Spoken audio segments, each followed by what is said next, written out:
Savez-vous que votre cerveau vous ment? Tout au long de la journée, des biais cognitifs sont à l'œuvre qui déforment la réalité que vous pensez observer objectivement. Alors ces biais cognitifs vous conduisent à mal juger les situations, à douter de vous et même à prendre des décisions qui ne sont pas du tout judicieuses. Donc dans cet épisode, je vais parler avec vous de 3 biais cognitifs qui sabotent votre quotidien et surtout comment faire pour les déjouer, pour reprendre les rênes de votre cerveau et donc de votre vie. Si vous me découvrez avec cette vidéo, je suis Clotilde Dussoulier, je suis Master Coach certifiée, autrice et la fondatrice de l'entreprise de coaching Change ma vie. Change ma vie, c'est la référence du coaching de vie en France, avec plus de 4000 personnes déjà accompagnées. Et chaque semaine, sur cette chaîne, je vous propose des outils de coaching et de développement personnel précis et concrets pour que vous puissiez transformer votre vie de l'intérieur. Donc abonnez-vous à la chaîne pour ne rater aucune vidéo. Alors pour commencer, on va définir qu'est-ce que c'est un biais cognitif. Donc vous le savez sans doute, tout au long de la journée, votre cerveau est occupé à analyser les circonstances qui vous entourent, ce que disent les gens, ce qui se passe autour de vous, etc., pour vous livrer l'interprétation la plus judicieuse et la plus utile, selon lui, pour vous permettre d'aborder ces situations, de réagir, etc., et d'une façon générale, pour assurer votre survie d'abord, votre sécurité ensuite, et votre bien-être s'il a le temps.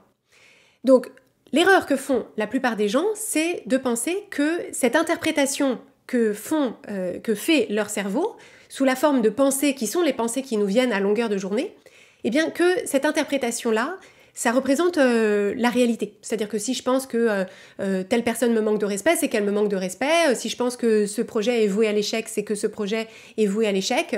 Voilà. Donc en fait, il y a énormément de personnes qui ne questionnent pas ces pensées que propose leur cerveau. Or, ça c'est une vraie erreur parce qu'en fait, les interprétations que nous propose notre cerveau sont dirigées par donc ce qu'on appelle des biais cognitifs, qui sont en fait des espèces de raccourcis de réflexion qui permettent à notre cerveau d'interpréter les choses de façon beaucoup plus rapide, parce qu'en fait, il n'a pas besoin de tout redécortiquer depuis le début à chaque fois. Donc, il a des espèces de raccourcis de pensée, et des raccourcis de pensée qui ont aussi pour objectif de favoriser ce qui, selon lui, est l'interprétation la plus judicieuse, à savoir l'interprétation qui va vous faire vous défendre d'un risque potentiel, donc vous protéger d'un risque potentiel. Donc on va y revenir avec les 3 biais cognitifs qu'on va aborder aujourd'hui, qui vous pourrissent la vie, parce que justement, souvent, notre cerveau essaye de nous protéger d'un risque qui, en réalité, n'existe pas, et ça peut du coup biaiser notre perception d'une façon qui ne nous rend pas du tout service. Donc l'enjeu des biais cognitifs, c'est vraiment d'en avoir conscience, parce qu'en fait, si on ne connaît pas le principe des biais cognitifs, on ne sait pas les observer dans nos propres modes de pensée. Or, il faut pouvoir les observer pour remarquer quand ils se manifestent, pour pouvoir rééquilibrer notre vision de la situation. Et se dire, ok, en fait, je vois que mon cerveau m'entraîne dans un certain chemin de pensée, mais en fait, je vois que cette vision de la réalité, elle est biaisée. C'est la définition d'un biais, c'est que ça biaise notre interprétation. Et donc, je vais prendre un petit moment pour essayer de corriger ça, de rééquilibrer et d'évaluer la situation d'une façon plus équilibrée. Donc, ce que je veux faire avec vous aujourd'hui, c'est évoquer 3 biais cognitifs qui, à mon sens, sont les plus problématiques s'ils sont à l'œuvre dans votre vie et que vous n'en avez pas conscience. Le premier biais que je voudrais aborder avec vous, c'est le biais de négativité. Alors le biais de négativité, il est vraiment très intéressant parce que la plupart du temps, on se juge soi-même d'avoir ce biais de négativité. On pense qu'il y a quelque chose qui cloche chez nous, alors qu'en fait, c'est juste notre cerveau qui est câblé comme ça. Qu'est-ce que c'est le biais de négativité? C'est que face à n'importe quelle situation, notre cerveau, par défaut, va faire l'interprétation la plus pessimiste, la plus défavorable, son objectif étant de nous alerter de la possibilité que ce soit effectivement cette situation défavorable ou pessimiste qui soit la réalité. Donc c'est ce qu'on appelle souvent l'idée de voir le verre toujours à moitié vide. Donc notre cerveau fait ça encore une fois pour nous protéger.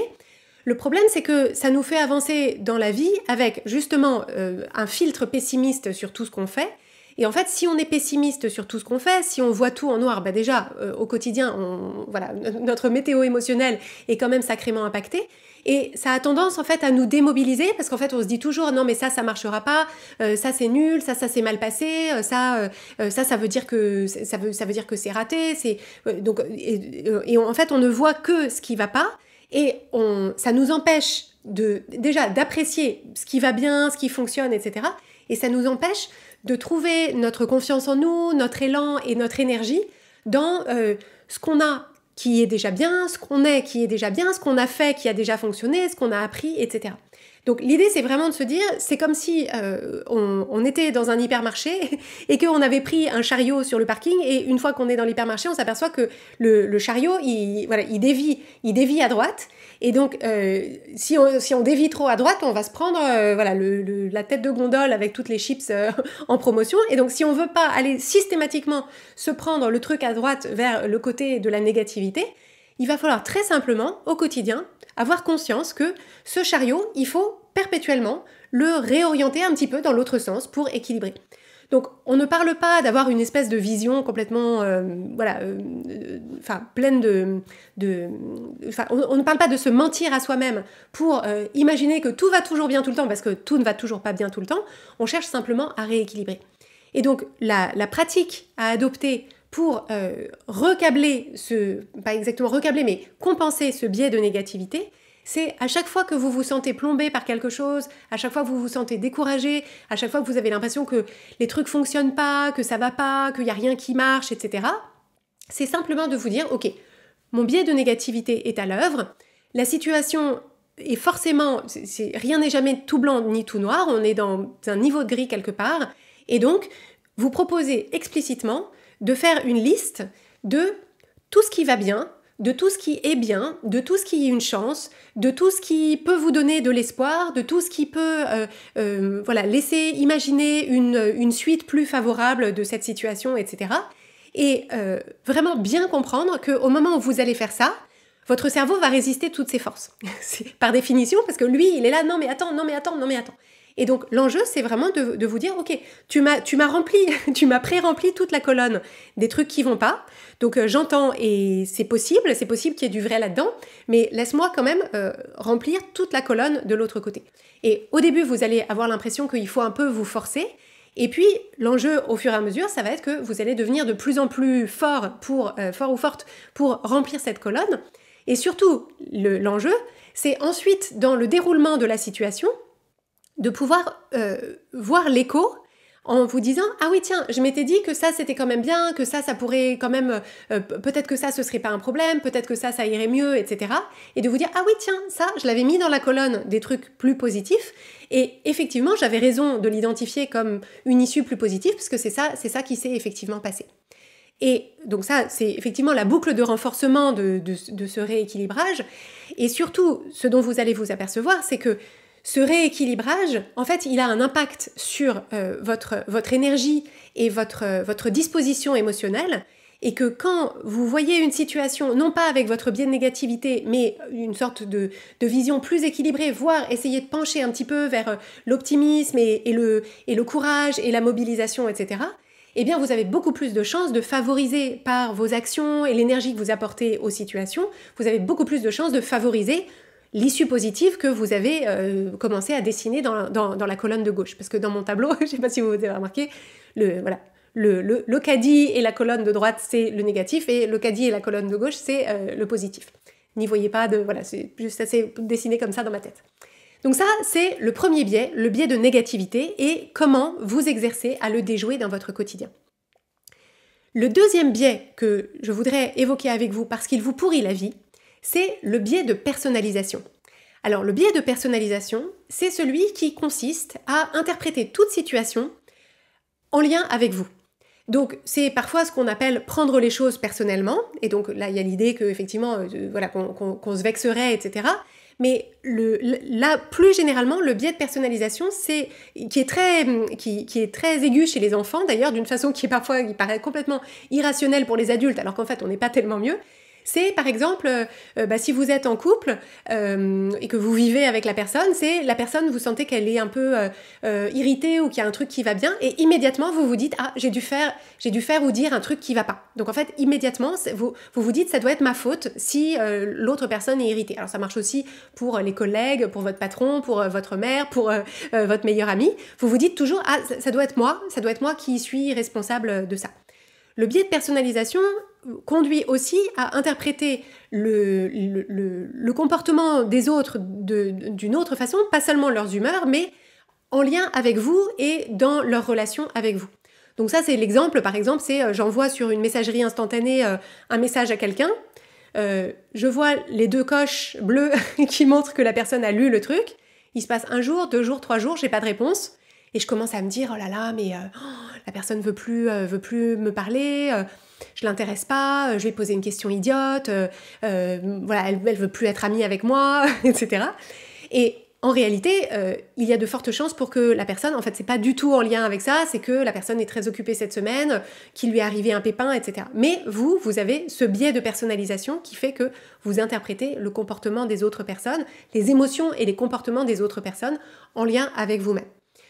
Plus largement, il y a aussi l'idée, mais ça, il me semble que c'est quand même moins répandu que sur le plan relationnel, que quand les choses ne se déroulent pas comme vous voudriez, que c'est parce qu'il y a un truc qui cloche chez vous, que c'est parce que vous méritez pas, que c'est parce que vous n'avez pas de chance, que c'est donc par exemple le vol est retardé ou annulé et vous dites mais ça m'arrive tout le temps, ça c'est parce que j'ai pas de chance, c'est parce que etc. Alors non, c'est pas parce que vous n'avez pas de chance, c'est parce qu'il y a d'autres vols qui sont annulés ou retardés des jours où vous prenez pas l'avion, donc ça n'a rien à voir avec vous.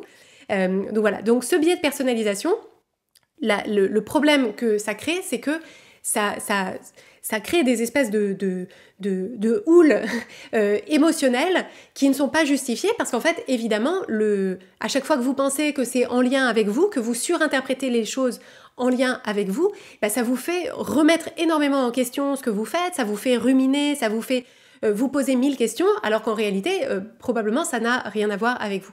Et parfois même, le fait de se sentir personnellement mis en cause dans des situations, si on a tendance à réagir un peu sur la défensive, du coup, ça peut créer des problèmes dans la relation, alors qu'en fait, il n'y en avait pas au départ. Donc ça peut nous revenir dans la figure.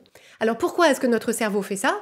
Notre cerveau a ce biais de personnalisation parce que effectivement notre appartenance au groupe et notre acceptation dans nos relations avec les autres fait partie, alors au sens de la survie, vraiment à l'époque où on était dans des cavernes tous ensemble, etc.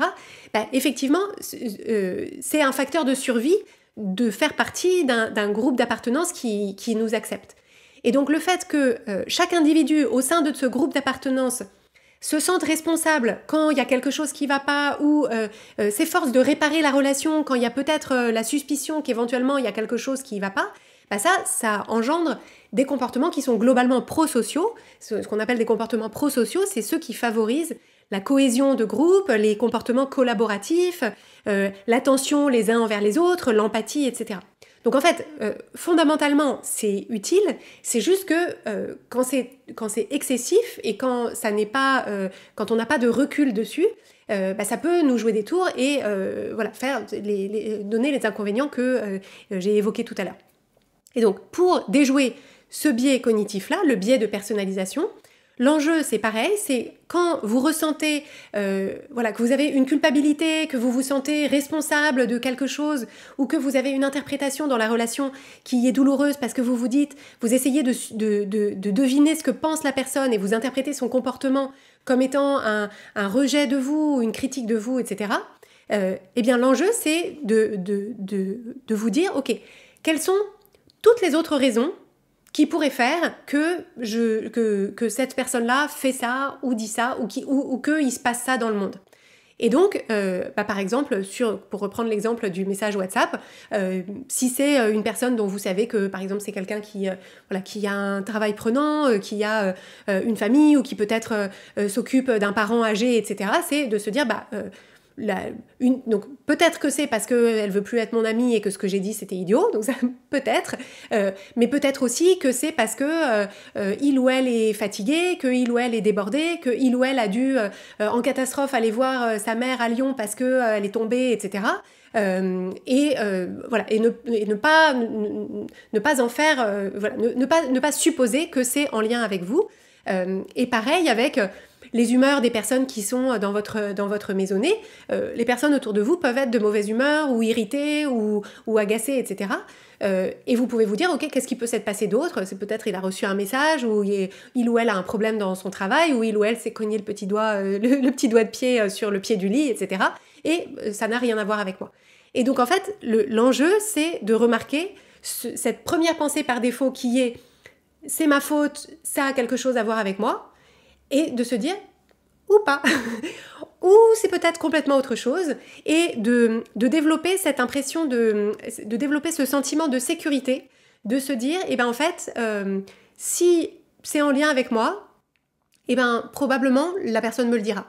Ou alors je peux lui poser la question simplement. Et donc, en fait, vous prendre conscience de ce biais de personnalisation, se dire, c'est peut-être ça, mais c'est peut-être pas ça, et donc je vais pas en tirer de conclusion pour l'instant, mieux vaut clarifier.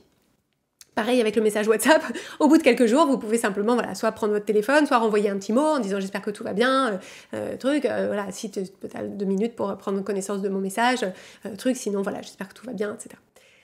Je vous laisse communiquer avec vos amis comme vous voulez. Donc ça, c'était pour le deuxième biais qui vous pourrit la vie, le biais de personnalisation. Alors, ce que je vais vous proposer de faire, si vous regardez ça en vidéo, c'est de me mettre dans les commentaires en dessous de la vidéo, est-ce que vous vous reconnaissez dans ce biais de négativité? Est-ce que vous vous reconnaissez dans ce biais de personnalisation? Et est-ce que vous vous reconnaissez dans ce troisième biais que je vais évoquer avec vous dans un instant, qui est le biais d'engagement? Alors, le biais d'engagement, c'est un biais qui nous conduit à essayer à tout prix de maintenir une cohérence entre nos actions et nos décisions passées et nos actions et nos décisions futures. Donc ça, en fait, c'est l'idée de se dire, à partir du moment où j'ai commencé à m'engager dans une certaine voie, en fait, mon cerveau essaye autant que possible de justifier mes actions passées pour justifier le fait de prolonger mon chemin dans ce sens-là. Alors, là aussi, c'est un biais cognitif qui, à l'origine, favorise les comportements prosociaux. C'est-à-dire qu'à l'origine, c'est pour que si voilà, il y a un homme qui a commencé à avoir des enfants avec une femme, à l'époque où, voilà, où les séparations, voilà, dans les cavernes, où en fait les petits allaient être, la survie des petits allait être en danger si le père allait faire autre chose, etc. Et ben en fait, c'était l'idée de se dire, ok, je me suis engagée auprès de cette femme, je me suis engagée auprès de ces petits humains, et donc, idéalement, je vais continuer dans ce sens-là, parce que si je vais faire autre chose, bah, ces petits-là, ils meurent, et l'espèce humaine, voilà, mon ADN, voilà, l'espèce humaine n'est peut-être pas en danger, mais mon ADN ne sera pas, voilà, ne me survivra pas à travers ces petits humains. Donc, ça favorise la cohésion au sein du couple, ça favorise la cohésion au sein du groupe, ça favorise une forme de loyauté et donc de confiance, c'est-à-dire qu'on peut, voilà, si quelqu'un nous a donné son accord, on se dit que la personne ne va pas revenir dessus toutes les 5 secondes, parce que soi-même, on a alors c'est voisin du biais de réciprocité, hein, où on se dit, voilà, je me suis engagée, donc je vais aller jusqu'au bout, etc. Donc, dans l'absolu, le fait d'avoir un biais d'engagement dans nos relations avec les autres, ça c'est très bien. C'est très bien et je vous engage à tenir vos engagements, justement. Mais ce qui se passe aussi, c'est qu'on a une grande résistance, du fait de ce biais d'engagement, on a aussi une grande résistance à changer d'avis et à faire machine arrière ou à changer de direction, même quand on a de bonnes raisons de penser que c'était une mauvaise décision à la base ou que cette décision ne nous convient plus. Et en fait, c'est là où le biais d'engagement est problématique, c'est quand en fait ce biais d'engagement nous fait persister obstinément dans une direction, alors qu'en fait il y a une partie de nous qui se dit, voilà, ce métier ne me convient plus, cette relation ou cette collaboration ne me convient plus, cet endroit où je me suis installée, ça me plaît pas, ça me plaît plus, ou ce cours de danse auquel je me suis inscrite, en fait, voilà, j'ai mal aux genoux, je veux plus y aller, etc. Mais ce biais d'engagement fait qu'on a tendance à persister. Et donc, pousser à l'extrême, ça peut nous contraindre, en fait, malgré nous, à rester dans des relations qui ne nous conviennent plus, voire des relations abusives dans certains cas, Et on sait aussi qu'il y a ce phénomène qui se passe parfois dans des relations amoureuses qui démarrent et où en fait on peut se retrouver parce qu'on a dit oui à un coup de fil et ben du coup on a dit oui à se parler au téléphone après s'être rencontré sur une appli de rencontre. Parce qu'on a échangé sur l'appli de rencontre, eh ben, on se sent obligé de dire oui au coup de fil. Parce qu'on a dit oui au coup de fil, on se sent obligé d'accepter de rencontrer la personne. Parce qu'on a dit oui à rencontrer la personne, on se sent obligé de rentrer avec lui, etc., etc. Lui ou elle, hein, d'ailleurs. Et donc, en fait, l'enjeu, c'est de remarquer les moments où vous vous sentez, en fait, emporté par ce biais d'engagement et où vous avez l'impression qu'il n'est pas possible de renégocier un accord que vous avez passé. Alors, un accord que vous avez passé avec vous-même ou un accord que vous avez passé avec une autre personne. Et ce qui permet de se libérer vraiment de ce biais d'engagement, c'est de se dire que ce n'est pas une faiblesse ou ce n'est pas un manque d'éthique ou de loyauté que de revenir sur une décision passée quand elle ne nous convient plus, à condition que s'il y a une autre personne en jeu, à condition déjà qu'on le fasse après avoir réfléchi, après s'être donné l'espace et le temps pour bien évaluer que c'est pas sur un coup de tête et qu'on y a bien réfléchi, mais aussi à condition que s'il y a une autre personne en jeu, eh bien qu'on puisse le faire de façon respectueuse et en respectant éventuellement la légalité de nos décisions. Et donc, la question que je vous propose de vous poser dans ces moments-là, pour en fait contrebalancer ce biais d'engagement, c'est de clarifier pour vous-même quelles sont les nouvelles informations ou les nouvelles circonstances qui justifient que je veuille changer de direction sans que ça remette en question mon éthique et mes valeurs. Et en fait, en répondant à cette question, ça construit le socle de, éventuellement, la communication que vous allez pouvoir avoir, alors d'abord avec vous-même, mais ensuite avec l'autre personne. Parce que le coût énorme de ce biais d'engagement, si vous ne savez pas vous en défaire quand il vous dessert, c'est que ça peut vous pousser effectivement à dépenser, à continuer à investir du temps, de l'argent et des ressources dans quelque chose qui ne vous convient pas et qui ne vous convient plus. Et ça, quoi qu'il arrive, même si c'est en relation avec quelqu'un d'autre, que ce soit une collaboration professionnelle, une relation, etc. En fait, à partir du moment où il y en a un qui est perdant dans la relation ou la collaboration parce que ça ne lui convient plus, en réalité, tout le monde est perdant. Personne ne veut être dans une collaboration avec quelqu'un qui est à contre-cœur ou parce qu'il se sent contraint. Donc voilà les 3 biais cognitifs qui vous pourrissent la vie et qui ne vous pourriront plus la vie si vous savez les déjouer comme je vous l'ai proposé aujourd'hui. Donc pour récapituler, et je vous propose de me mettre dans les commentaires en dessous de cette vidéo celui qui vous parle le plus, le biais de négativité, le biais de personnalisation ou le biais d'engagement. Je vous remercie d'avoir regardé cette vidéo ou écouté cet épisode et je vous dis à jeudi prochain.